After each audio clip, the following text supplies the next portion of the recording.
Hey, what's up guys? This is Anthony from Anthony's Customs, and for this review, we are looking at the McFarlane Toys DC Multiverse Batman.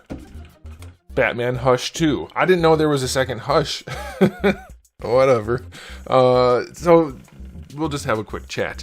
Some people commented the other day, or one guy started it, I guess, and said, what's up with all the Hush figures? And I was like, I don't know, it must be a DC thing, like they're probably pushing it for some reason. He's like, well, maybe it's because Jim Lee's in charge, and that very well could be. But do you guys like the Hush storyline? Because I always thought it was like middling at best. Like it wasn't a particularly good story for me. I like the more dramatic stuff like Azrael and that kind of thing. But anyway, everybody's making Hush. Hush here, Hush there. Now there's two Hushes. I don't know what's going on with Hush.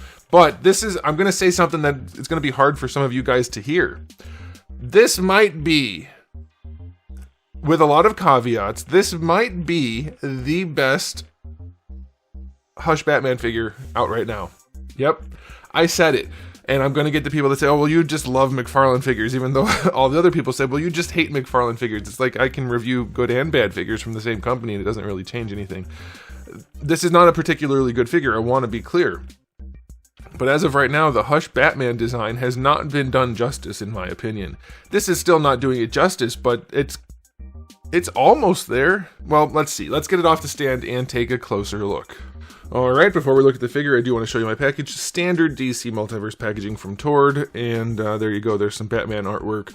And I'll take this moment. This isn't the most indicative coloring for him. I mean, it's usually not quite like this, but almost every time somebody makes Hush Batman, especially Todd, there's just a little bit too much yellow in the blue, and if you don't understand the colors, then just don't worry about it. The blue's not quite right. I think it's never quite right, but whatever. It still looks close enough. But yeah, that's the box. It's pretty standard. So let's talk about the figure. Let's look at the figure. He stands. We've seen almost all of this figure before, so it's not a whole lot of surprising stuff going on. He stands about 7.5 inches to the top of the head. That's going to make him roughly 19 centimeters. He is in stock at Big Bad Toy Store as of the time of filming. So if you want to get one, you can. Alright, here's Darwin. He was in his pooping pose. Hopefully we don't have to use that one today. Here he is. He's still obviously a much larger figure, different scales. Okay, so let me do a question of the day since we already talked about Hush. I want to know what your favorite Batman storyline is. For me, it's probably... I'm probably going to go with the whole Azrael thing. I like it, not necessarily only when Azrael is Batman, but also just Azrael as Azrael, like the kind of bad guy, whatever. I like those characters, and the storyline's kind of cool.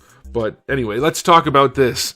Todd makes goofy looking figures most of the time. This is not one of his better sculpts. This has the weird, very wrinkly shirt for the abs. It has I don't remember these wrinkles. Is this an updated version? But it has this narrow chest. It has the really undefined legs, the goofy knees. Like, it's not a particularly good figure. The bicep area has really no definition. He looks kind of frumpy. He looks like retired Batman. But the Mafex figure doesn't look anything like the source material, really. And there haven't been that many Hush figures in plastic form. Hush Batman. The Gong Studio, for instance, nope, doesn't look good. I don't think there's a great version of the Hush Batman figure in plastic or in clothing. So this doesn't have a lot of competition, but I think one of the things that they nailed is just, if you don't look too close at it, it does look like the Hush Batman. I think the head sculpt is pretty good. I'd like to see a little bit more jaw in the back. He has kind of a narrow look because this part right here of his jaw is kind of skinny. So it just disappears when you look at him from the front. But any other angle, this might be the best Hush Batman head. I haven't heard anybody talking about this figure, so I wonder if everyone out there is going to think I'm crazy, more than they already do, or what. But if you ask me, this is the best Hush Batman head. Right there. That right there. I don't think there's an action figure that looks more like the Hush Batman than this.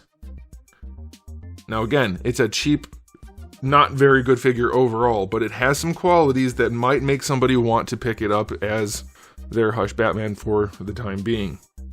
Still has the horrible looking body if you look too close. If you don't look too close, the silhouette's not terrible. It's not terrible. The cape is still a Barbie cape. I don't know who told Todd shiny capes were cool. Shiny, thick capes, not a good call if you ask me. But there's something here that makes this look really nice. I mean, compared to the other Hush Batmans. Let me know what you guys think. Am I just going crazy? I know some people will say that, but I don't care. I think this is, especially for the price point, it's like 25 bucks, I think. You could do a whole lot worse. That head sculpt is doing a lot of work, and the color scheme is pretty damn close. It's not quite there. Depends on the lighting, I guess, because he looked like he had more yellow in the blue when I was upstairs looking at it, but now that I'm in my studio light, it's pretty right on, I think. So maybe I have to even correct that. So yeah, it looks pretty darn good for what it is. For a Todd figure, I'm going to give this an 8 out of 10 for the aesthetic. It looks not bad. For accessories, well, we have the two horrible sculpt gripping hands that come, I think they come on them in the package, and then you have the fist hands that aren't even for this figure. Like, it has the textured gloves, whatever. Todd sucks, man, at making toys, I swear. If they're articulated, he does not care at all. You get a couple of batarangs, that's fine. You get the card and the stand. So nothing impressive there. I'll go 3 out of 10. You couldn't make some regular fist hands, Todd, or some gripping hands that don't look like they're made out of Play-Doh. Whatever. Now, as far as articulation goes, the cape is anchored and nicely wired, so that's a good thing. But the cape does, in fact, look like a Barbie dress. It is metallic, which, I mean, I could live with, I guess, but I've never considered Batman's cape to be metallic unless it was some kind of special version of his cape.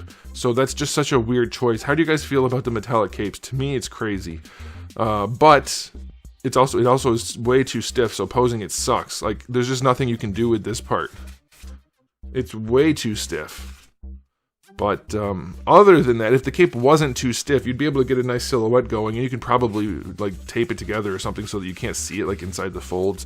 And you could probably make it look decent, because the way it connects, it's not bad. You're not going to really get it over the shoulder, like forward at all, but you can make it look decent. That is not a bad looking Batman right there, despite the frumpy chest and whatnot. So anyway, as far as the articulation goes, it's not the best. It's one of the ones where he doesn't have the head articulation, just the neck. And I don't think he's used this head before. I could be crazy, but I don't think he has. But the neck works well enough. Like, it's not what I would do, but it's fine. It'll be okay.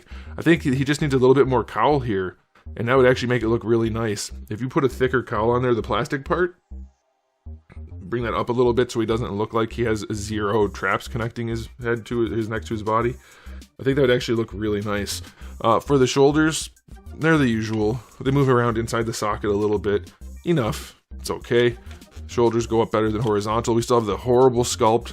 I think they've updated it, honestly, because it's not as bad. I don't remember it looking quite like this before, so maybe they updated it. That seems unlikely, though. Maybe it was updated previously and I just didn't notice, and now they're using it again. I don't know. But the arms work well enough. Bicep swivel is there despite the goofy-looking bicep sculpt. The pins look smaller on this figure's elbows, so I don't know. Maybe I just haven't reviewed one of these ugly bodies in a long time. The elbows are still absolutely hideous, so there's that. The gloves are still just painted on. Like I said, it's not a good figure. I want to be clear. Not a good figure, but maybe good enough at the price point and close enough to the source material that it's okay, is what I'm getting at. The diaphragm joint on this guy still, he leans back all right. That's pretty good. I think it's forward 0. It's so bad.